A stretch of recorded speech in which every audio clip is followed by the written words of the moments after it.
Good evening students. तो आज मैं आपको जीएनएम फर्स्ट ईयर का एनाटॉमी का सेल चैप्टर एक्सप्लेन करूंगी। ये सिर्फ इजी नोट्स हैं, ओके। अगर आपको इसकी डिटेल जाननी है तो आप यूट्यूब पे या बुक से रिफ़र कर सकते हो, ओके। तो मैं आपको सेल चैप्टर बताने जा रही हूँ। सेल होता क्या है? सेल बॉडी की सबसे छोटी स्ट्रक्चरल एंड फंक्शनल यूनिट होती है। मीन्स सेल जो होती है वो हमारी बॉडी की सबसे छोटी स्ट्रक्चरल एंड फंक्शनल यूनिट होती है। और सेल को डिस्कवर किसने किया था? तो सेल को डिस्कवर किया था रॉबर्ट हुक ने 1664 में। मीन्स 1664 में सेल को डिस्कवर किया था रॉबर्ट हुक ने, okay. Cell has very form size. Means cell जो होती है वो डिफरेंट डिफरेंट आकार और आकृति की होती है, ओके। अब हम जानेंगे सेल के टाइप्स। तो सेल के मेनली 2 टाइप्स होते हैं, prokaryotic cell and eukaryotic cell, okay. फिर हम जानेंगे अब स्ट्रक्चर ऑफ सेल्स। मीन्स जो हमारी सेल है उसके अंदर कितने स्ट्रक्चर्स हैं, मीन्स कितने स्ट्रक्चर से मिलके हमारी एक सेल का फॉर्मेशन हुआ है, ठीक है। तो सेल के आता है न्यूक्लियोलस आता है, राइबोसोम आते हैं, एंडोप्लाज्मिक रेटिकुलम आता है, गोल्जी बॉडी आता है, माइटोकॉन्ड्रिया आता है, लाइसोसोम एंड साइटोप्लाज्म आता है, ओके। अब इसकी डिटेल जानने के लिए हम इसको थोड़ा थोड़ा सा डिस्क्राइब करेंगे, okay. So first of all मेरा आता है राइबोसोम। राइबोसोम में सबसे पहले हम ये जानेंगे कि राइबोसोम को डिस्कवर किसने किया था। तो राइबोसोम को जो डिस्कवर करने वाले हैं वो हैं पैलेट, ठीक है। तो पैलेट ने राइबोसोम को डिस्कवर किया था। अब आते हैं राइबोसोम होता क्या है। तो राइबोसोम का निर्माण सेल के न्यूक्लियस में होता है। मीन्स जो राइबोसोम है उसका जो फॉर्मेशन है वो हमारे सेल के न्यूक्लियस में होता है। ये आरएनए और प्रोटीन आपस में जोड़ने से बनता है। मीन्स जब आरएनए और प्रोटीन मिलता है आपस में तब जाके इसका फॉर्मेशन होता है। राइबोसोम 2 भागों से मिलकर बनता है। मीन्स राइबोसोम जो है वो 2 भागों से मिलकर बना है, large sub unit, small sub unit. जो large sub unit means dome shaped और जो स्मॉल सब यूनिट होता है वो कैप शेप्ड स्ट्रक्चर होता है, ठीक है। उसके बाद हम आते हैं, इसके बाद क्या होता है, ये न्यूक्लियोलस में छोड़ दिए जाते हैं। मीन्स जब राइबोसोम का निर्माण होता है हमारे न्यूक्लियस में, उसके बाद ये न्यूक्लियोलस में छोड़ दिए जाते हैं। यह राइबोसोम जाकर एंडोप्लाज्मिक रेटिकुलम से जुड़ जाते हैं। मीन्स ये राइबोसोम जो है वो जाकर फिर बाद में एंडोप्लाज्मिक रेटिकुलम से जुड़ जाते हैं और वहाँ पर ये प्रोटीन का फॉर्मेशन करते हैं, ओके। अब एंडोप्लाज्मिक रेटिकुलम हम जानेंगे कि एंडोप्लाज्मिक रेटिकुलम क्या होता है। तो एंडोप्लाज्मिक रेटिकुलम न्यूक्लियस की बाहरी लेयर से मिलकर बना है। मीन्स जो एंडोप्लाज्मिक रेटिकुलम है वो न्यूक्लियस की आउटर मोस्ट लेयर से मिलकर बना है, okay. Types of endoplasmic reticulum. Endoplasmic reticulum कितने टाइप्स का होता है? तो एंडोप्लाज्मिक रेटिकुलम मेनली 2 टाइप्स का होता है, rough endoplasmic reticulum and smooth endoplasmic reticulum, okay. तो अब हम जानेंगे रफ एंडोप्लाज्मिक रेटिकुलम क्या होता है। तो रफ एंडोप्लाज्मिक रेटिकुलम को ग्रैनुलो एंडोप्लाज्मिक भी कहा जाता है। मीन्स रफ एंडोप्लाज्मिक रेटिकुलम को ग्रैनुलर एंडोप्लाज्मिक रेटिकुलम भी कहा जाता है क्योंकि इसकी सरफेस पे राइबोसोम्स पाए जाते हैं। रफ एंडोप्लाज्मिक रेटिकुलम का मेनली क्या होता है कि इसमें ना इसकी सरफेस पे राइबोसोम्स पाए जाते हैं, ओके।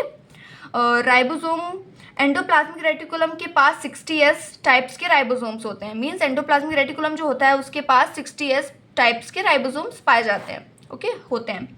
रफ एंडोप्लाज्मिक रेटिकुलम में प्रोटीन विकसित भी होता है। मीन्स रफ एंडोप्लाज्मिक रेटिकुलम में क्या होता है, प्रोटीन विकसित भी होता है, साथ ही साथ उसकी पैकिंग भी होती है। मीन्स इसमें कुछ अमाउंट में पैकेजिंग भी होती है हमारे प्रोटीन की रफ एंडोप्लाज्मिक रेटिकुलम में, ओके। अब आते हैं स्मूथ एंडोप्लाज्मिक रेटिकुलम। सबसे पहले तो आपको स्मूथ एंडोप्लाज्मिक रेटिकुलम में ये पता होना चाहिए क्योंकि इसकी अगर रफ एंडोप्लाज्मिक रेटिकुलम है, इसकी सरफेस पे अगर हमारे राइबोसोम्स पाए जा रहे हैं, इसका मीन्स है कि स्मूथ में राइबोसोम्स नहीं पाए जाएंगे, ओके। और इसकी सरफेस पर राइबोसोम्स ना होने की वजह से ये बहुत ही स्मूथ रहता है, इसलिए स्मूथ एंडोप्लाज्मिक रेटिकुलम कहते हैं, ओके। और इसमें क्या होता है, फैट का फॉर्मेशन होता है, ठीक है। वसा का फॉर्मेशन, वसा means fat, okay. Smooth endoplasmic reticulum के पास वेसाइकल्स पाए जाते हैं, ठीक है। वेसाइकल्स के अंदर प्रोटीन फिल होता है, ओके। मतलब वेसाइकल्स के अंदर प्रोटीन भरा हुआ होता है, ओके। इसके बाद आते हैं एंडोप्लाज्मिक रेटिकुलम के फंक्शंस क्या होते हैं। तो मेनली एंडोप्लाज्मिक रेटिकुलम का फंक्शन क्या होता है, ट्रांसपोर्ट। ये एज ए ट्रांसपोर्ट वर्क करता है, ओके। और यह प्रोटीन में भी मदद करता है, ठीक है। अब हम आते हैं, यह हमारी मसल्स कॉन्ट्रैक्शन, जब हमारी मसल्स कॉन्ट्रैक्शन करती है ना तब यह कैल्शियम आयन को बनाता है। मीन्स जब हमारी मसल्स कॉन्ट्रैक्ट करती हैं तो ये हमारे कैल्शियम आयन को बनाता है, ओके। फिर आते हैं हम गोल्जी बॉडी।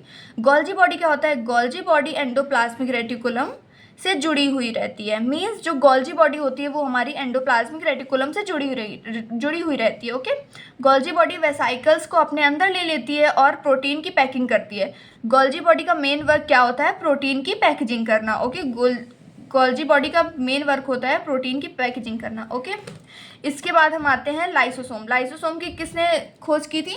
डूबे नाम से कोई है, उन्होंने खोज की थी लाइसोसोम की। ठीक है, lysosome spherical sac like structure होता है। लाइसोसोम जो होता है वो स्फेरिकल सैक लाइक स्ट्रक्चर होता है। ठीक है, इसका निर्माण वेसाइकल्स में होता है, वेसाइकल से ही होता है। इसका निर्माण जो होता है वेसाइकल से ही होता है।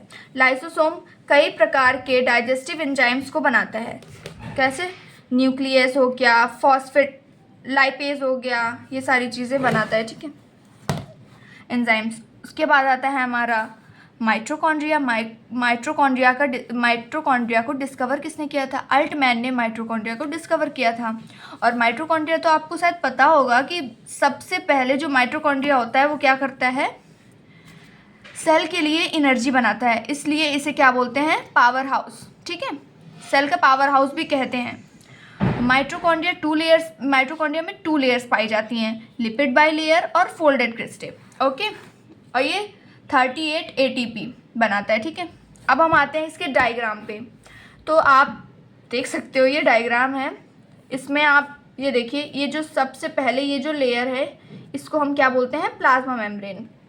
देन हमारा आता है गोल्जी बॉडी। ये जो दिख रहा है ना, ये वाला, ये गोल्जी बॉडी है। और ये जो है हमारा, ये हमारा न्यूक्लियस, इसकी आउटर मोस्ट लेयर न्यूक्लियोलस हो गई। ठीक है, ये हमारे इसकी सरफेस पे देखो राइबोसोम्स पाए जा रहे हैं ना, इस वजह से ये रफ एंडोप्लाज्मिक रेटिकुलम हो गया। ये हमारा लाइसोसोम हो गया, ये हमारे राइबोसोम्स हो गए। ओके, और स्मूथ एंडोप्लाज्मिक रेटिकुलम कहाँ है? ये है, क्योंकि इसकी सरफेस पे कोई राइबोसोम्स नहीं पाए जा रहे हैं। ओके, ये हमारा हो गया माइटोकॉन्ड्रिया, ये है हमारे centrosomes. Okay, so that's it. अगर आपको हमारी ये वीडियो अच्छी लगी हो तो प्लीज़ इस वीडियो को लाइक, शेयर एंड सब्सक्राइब जरूर करिएगा। और बस ये सिर्फ शॉर्ट नोट है, अगर आपको इसकी डिटेल जाननी है तो आप बुक रेफ़र कर सकते हैं। Okay, thank you.